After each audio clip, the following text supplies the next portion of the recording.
fucked around and they wrote a couple songs and nothing ever really came of it. And they went their separate ways after college. And then Rich actually ended up it's kind of a funny story. He sang on basically a popular house music, like New York club scene song, and it became big. Yeah. Very they all sound like that to me. Very yeah. Back then.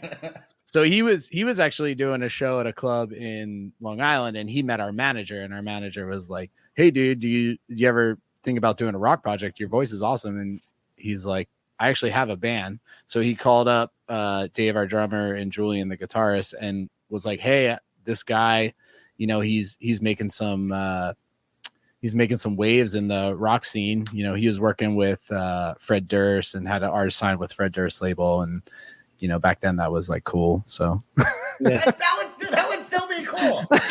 I'm 38. I'm 38. So you know, at my age, all that shit's cool, man. You know. Yeah. And then you know, just off of the recent Lollapalooza, you know, Fred Durst's image, I'm gonna dress like that from now on. Oh, that's what I'm gonna do. I gotta look this up. I didn't. Yeah, he's got blonde hair, blonde silver hair. He's wearing amber colored glasses. He's wearing like it's just great right now. No, but he is wearing like Vans shoes, like those checkered shoes. I think the slip-on kind. Oh my god! Yeah. What is that? A wig? No, I don't think so. It has to be hair implants. No, it has to be hair implants, dude. He doesn't have. He didn't have hair. No, he didn't. He lost his. Wait. Oh my god. Yeah. So it's like, you know, what Cochise, like Scott Weiland's kind of. Yeah. So all I can say is this: kudos to whoever was a part of this, because it's all across the internet, and it's god. And there's like 1,000 pictures, dude. There's like 1,000. There's a lot, yeah.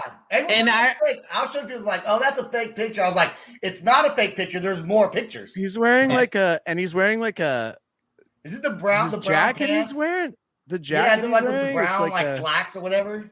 Yeah, it's it looks like a windbreaker. It's like a windbreaker, rain jacket, old school windbreaker. Oh my god! Yeah. Wow. So all I gotta say is kudos if there was a management team and a marketing team behind this, because that's what everyone's talking about after not Foo Fighters fucking phenomenal set. No, they're talking about Fred Durst and his new look, and guess what? Yeah. You know what's coming next? Music. So that's right. Hey, I don't hate, he's making the comeback. He is. I hope he does make a comeback. I like Limp Bizkit. I like the whole. You still like Limp Bizkit, yeah? I still like Limp Bizkit. I mean, we all do. Yeah. Come on, man. I'm 38. Like everyone liked. Everyone also liked Rev Theory and their songs. And you guys have a new song that we want to play. Let's go back to Rev Theory. Let's go talk about Rev Theory. Hey, why don't you go do your? While we play the song, go do the handlebar mustache. Come out with a jacket. And dude, I'm telling you, get my red shades. You're blowing the fuck up, bro. You are you're gonna be the biggest superstar, bigger than everyone. You got about 4 minutes to do that. So. All right, let's check out what was the song called again, Sebastian? Remember Me. Here we go.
take your medicine. Go take your medicine and get the fuck off your knees. Nobody's innocent. Go take your medicine. Remember me. I am the revelation. Go take your medicine. Get the fuck off your knees. Go take your medicine. Remember me. I am the revelation.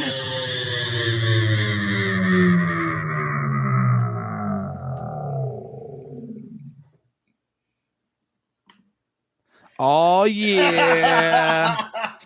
I saw both of you go get sunglasses on. Yeah. I'm bringing back the Ted Kaczynski style Unabomber. Damn, bro.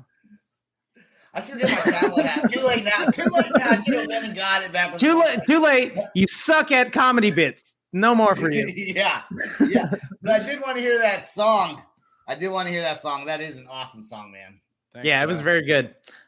But now, so the other new song you guys have, Make Me a Drink, that does have a lyric video to it. Is that your newest release, Make Me a Drink?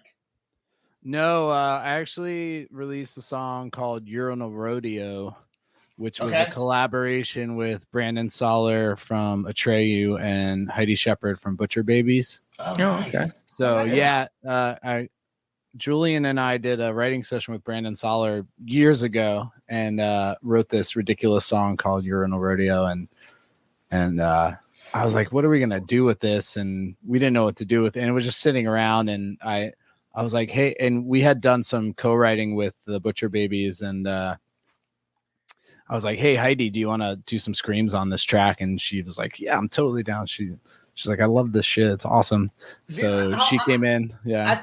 I feel left out. So hold on. You continue talking. No. You got to stay right there. Yeah, I should have opened up another song to play. No, we don't have any other song because you didn't download another song. That's why. So now have you guys had a chance to tour with Butcher Babes or Atreyu yet? Especially, with their new stuff. We played on some festivals together, but never toured. But I would love to. I'd love to. We didn't tour with Treyu, but we toured with Brandon's other project, Hell or High Water. Okay. And that's where we kind of like forged a friendship there. And he's super talented, multi-instrumentalist, writer, singer. So he's a super rad dude. And then, we became friends with the Butcher Babies, just co-writing because they were kind of coming up. Julian and I lived in LA and we were writing and producing for artists, and they were coming up on the scene. And our homie Clay Bush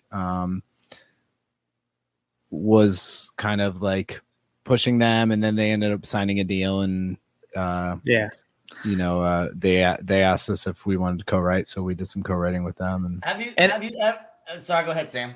I love it. A lot of times, especially the up and coming artists will not understand how the industry works when putting bands together and stuff like that. And it's like, yeah, you could be best friends with another band. That doesn't mean you're ever going to get a chance to tour with them, because they have other people called booking agents and managers that say, yeah, they're just not going to sell a ticket. Sorry guys, we got to take this band. They're on this roster. They're on usually their own roster. So if you're watching, Dave Shapiro, hit up Dean or hit up Maddie and say and take out Rev Theory. Or Andrew Goodfriend, whoever. Yeah. Exactly. I don't know who your agent is, so we don't currently have an agent. Yeah, so you're doing your own thing. Have you ever wanted to take a band out on tour with you that you couldn't take out on tour with you because they were your buddies and you really thought you could kind of help push for them to make it to another level? No, not that I recall. I mean, there's definitely bands that we like I said, Julian and I were kind of writing and producing artists, and we've always seen that side of, being writing producers, linking ourselves with artists that we like and think have potential. But definitely like throughout the years, there were people that we kind of affiliated with and tried to help out as best we could, but I don't think there were ever any tours that we brought people on. But we had talked about going and bringing some people out to Europe and doing some touring out there. So I mean, that's still kind of on the table right now. Hold on, 2023, Rev Theory and Thrash Panda European tour. Damn. European, you would have no traction even in America, let alone. We should put. They like stuff in Europe. No, they like the Europeans. Like they'll like it.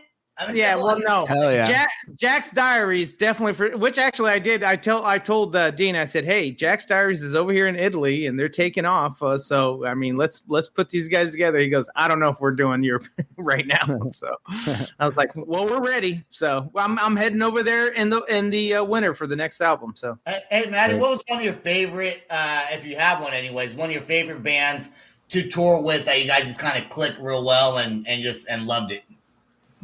Honestly, one of our favorite tours, the most outlandish, ridiculous party tour that we did was with Hinder. Nice.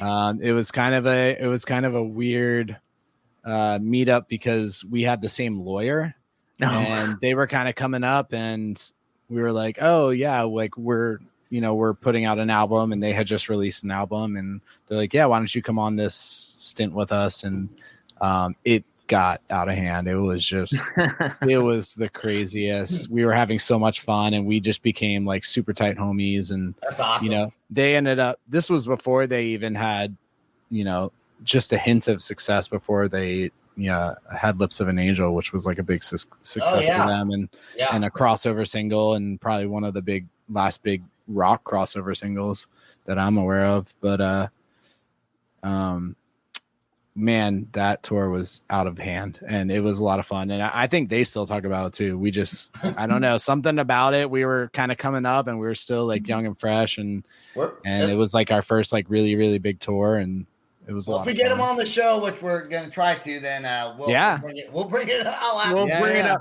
Well, we're going to say, hey, you remember that time you went out with Rev Theory and you guys, filled the pool with like green Jello? Yeah. Like, what? What are you talking about? I was like, that's what Maddie said. That's what Maddie said.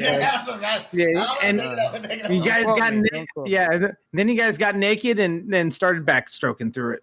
And you'd be like, what?